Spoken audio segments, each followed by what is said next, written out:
আসসালামু আলাইকুম বন্ধুরা, কেমন আছেন সবাই? আশা করি ভালো আছেন। গত পর্বে আমি ক্যাম্পেসিয়া 9 এর উপর একটি ওভারভিউ দিয়েছিলাম এবং যেখানে আমি দেখিয়েছিলাম কিছু বেসিক কাজ। আজকে আমরা দেখব কিভাবে ক্যাম্পেসিয়া 9 দিয়ে স্ক্রিন রেকর্ডিং করতে হয়। তো প্রথমে আমি ডেস্কটপে থাকা ক্যাম্পেসিয়া 9 সফটওয়্যারটি ডাবল ক্লিক করে ওপেন করছি। তো ওপেন করার পর দেখতে পাচ্ছেন একটি উইন্ডো এসেছে। এখান থেকে নিউ প্রজেক্টে ক্লিক করলাম। নিউ প্রজেক্টে ক্লিক করার পর একটু লোডিং হবে এবং তারপর ক্যাম্পেসিয়া 9 এর ইন্টারফেসটি দেখতে পারবেন। তো এখান থেকে রেকর্ড অপশনে যদি আমরা ক্লিক করি তাহলে রেকর্ডের একটি উইন্ডো আসবে এবং এখানে দেখতে পাচ্ছেন আমি যে কথা বলছি, কথা বলার সাথে মাইক্রোফোনের একটি সিগন্যাল দেখা যাচ্ছে। তো এখানে রেকর্ডে যদি আপনি ক্লিক করেন তাহলে স্ক্রিন রেকর্ড শুরু হবে। তো রেকর্ড করার আগে আপনাকে কিছু বেসিক কাজ করে নিতে হবে। এখানে যে বুলেট পয়েন্ট দেখতে পাচ্ছেন, তো ফুল স্ক্রিন এই উইন্ডোটা সিলেক্ট করা আছে। আর এখানে কাস্টমে যদি আপনি রাখেন তাহলে আপনি নির্দিষ্ট কোনো একটি অংশকে রেকর্ড করতে পারবেন। আমি সবসময় ফুল স্ক্রিনে রেকর্ড করি। আপনার যদি কাস্টম প্রয়োজন হয় তাহলে আপনি কাস্টমে রেকর্ড করে নিতে পারবেন। তো এখানে কাস্টম থেকে আরো কিছু সেটিংস রয়েছে, আপনি চাইলে এই রেজুলেশনে আপনি স্ক্রিন রেকর্ড করতে পারেন। তো এরপর রয়েছে ক্যামেরা। তো আমার তো ক্যামেরা নেই, তো এটা নিয়ে আর কথা বলছি না। এখানে অডিও অন, মাইক্রোফোনের আইকন দেখতে পাচ্ছেন। এখানে অ্যারো চিহ্নতে ক্লিক করলে microphone high definition audio device এটা সিলেক্ট থাকবে। ডু নট রেকর্ডে দিলে আপনার মাইক্রোফোনের সাউন্ড হবে না এবং রেকর্ড সিস্টেম অডিওতে টিকমার্ক করা থাকতে হবে।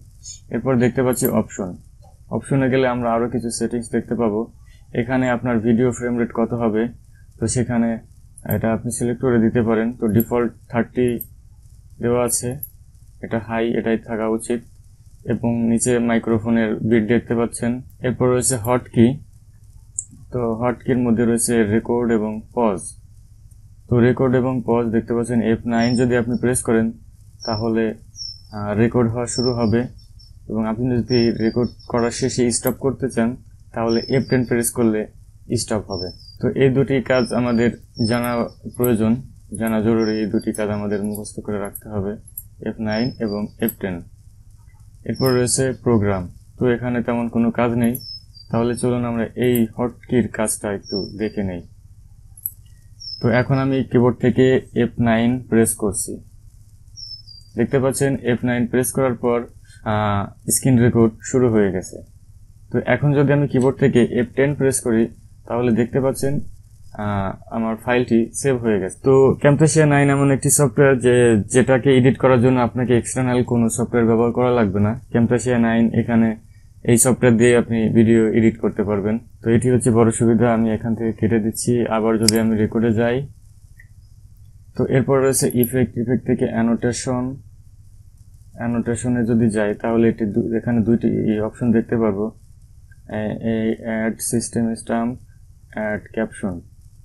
তো অ্যাড ক্যাপশনে যদি আমি ক্লিক করি তাহলে দেখুন কি হয়। আমি এখন রেকর্ডে ক্লিক করছি, দেখুন এখানে একটি ইন্টার ক্যাপশন ওপেন হয়েছে। আমি যদি এখানে যা কিছু লিখে দেই এখানে ক্যাপশন আকারে পুরো ভিডিও জুড়ে থাকবে। তো RSC এটাই থাক। আমি ওকেতে প্রেস করছি, দেখতে পাচ্ছেন রেকর্ডটি শুরু হয়ে গেছে। তো কিছুক্ষণ রেকর্ড হওয়ার পর আপনারা যখন ফাইলটি ওপেন করবেন তখন এই বিষয়টা ক্যাপশনটি দেখতে পারবেন। তো আমি স্টপ করে সেভ করে নিচ্ছি। এখান থেকে আমি এটিকে একটু বড় করে দিতে হবে, বুঝতে হবে। দেখতে পাচ্ছেন RSC এই ক্যাপশনটি এখানে অ্যাড হয়ে গেছে। আবার যদি ইফেক্টে যাই, অ্যানোটেশন, তো এটা দেখালাম। এরপরে অপশনস। তো অপশনে যদি যাই, অপশনসে যাওয়ার পর এখানে কিছু জিনিস দেখতে পাবো। অ্যানোটেশন তো দেখালাম, ক্যাপশনে RSC। তো এরপর সাউন্ড, আপনি যখন স্ক্রিন রেকর্ড করবেন তখন আপনার মাউসের সাউন্ড হবে। তো এ হচ্ছে মূলত ক্যাম্পেসিয়া 9 এর রেকর্ডিং সিস্টেম।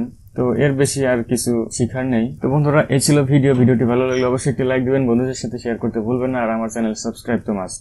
দেখা হচ্ছে পরবর্তী কোনো টিউটোরিয়ালে। ততক্ষণ পর্যন্ত সবাই ভালো থাকবেন, সুস্থ থাকবেন। আসসালামু আলাইকুম।